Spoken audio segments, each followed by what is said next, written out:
So, the feminist movement. Okay, this movement started in the 1840s.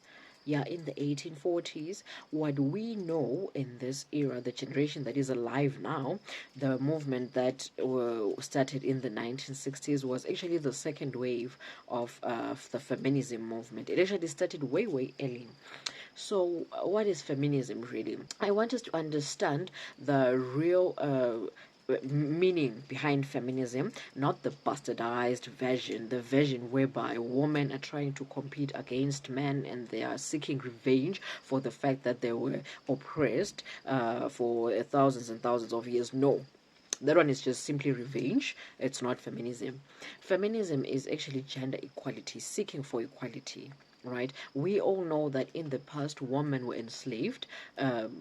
But not in your face, not the kind of slavery which the European did to black people, but it was a bit of a it was a bit subtle. You wouldn't get the nuance, but it was slavery.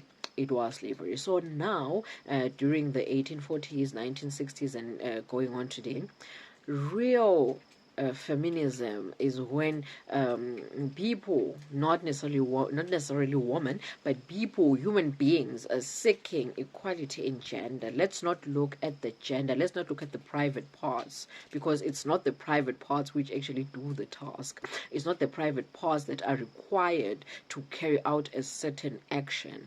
It's your hands, it's your brain, it's your body, which is generic to both males and females. The only difference between man and woman is the private parts, literally, because even the hormones that are in charge of reproduction and sexual orientation are the same both in women and in men. The only difference is the levels. We'll get to that in another video, but today we're talking about gender equality. So here we're advocating for gender equality, and gender equality doesn't mean that women should be men and men should be women. You are in a competition. No, it means that let a human being, let this person be him or herself without being judged, expected, or believed to be capable of doing something or forced into doing something they do not like. For example, when you're a woman, you're expected to be a nurturer, expected to be a cook, to be a cleaner, to be all that, right? But then what if I like being out there to hunt? What if I love the hunt? Right? Oh no, it's a man's job. Is it though? Who said that? Is it the penis that hunts, or it's the hands? 10 fingers, 2 palms. Isn't it the 10 fingers and 2 palms? Where is the penis here? Right? So it's not the private parts. It's not the private parts that do the job or this task. It's the hands, which are generic to both men and women. And don't get me to strength, because strength is something that is produced by androgens, and androgens can be elevated even in women, making this woman want to hunt and even hunt better than men. So what do we say about that then? Right? So some women are not really nurturers. They just love the hunt. Some women find it therapeutic to cook. Some hate cooking with passion. Some women don't want to go out there and hunt. They truly want to stay at home and nurture. And some, they don't want to nurture and they don't want to hunt. They just want to be there for people. They just want to do the social work, promote the love, like peace and harmony. Oh, that's me. Ooh. But then we're not there.